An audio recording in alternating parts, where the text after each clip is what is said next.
Yan guys, nilaga muna tayo ng manok. Magsabaw muna tayo guys, napakalamig dito. Kaya, higit-higit muna tayo ng sabaw.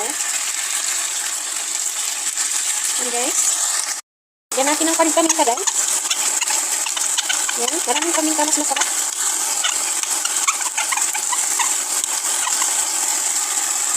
Yan guys, sabawan na natin. Yan.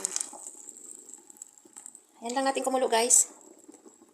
Natin ang broth chicken guys. Ang palasa. Isa. Tapos asin. Tanggalin natin yung puree niya guys. Ito yung madumi to guys. Kailangan natin tanggalin. Yan, hindi maganda kainin yan guys. Yan guys, lalagay na natin yung saka carrots.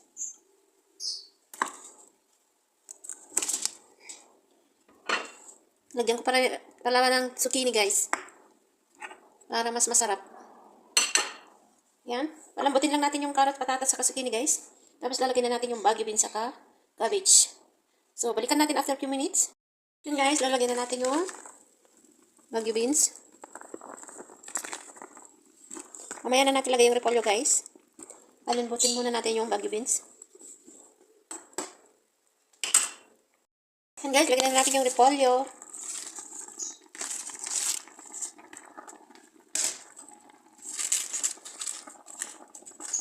Balikan natin after 5 minutes guys. Yan guys, ang ating sinabawang nilagang manok. Tara. Yan guys.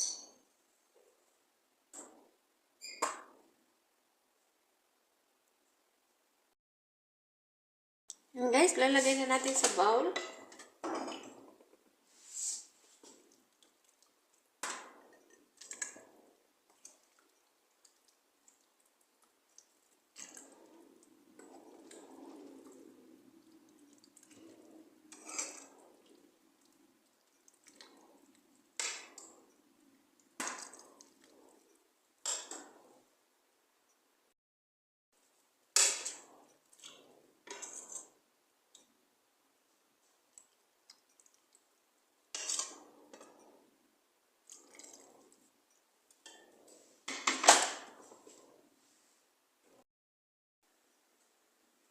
Yan guys.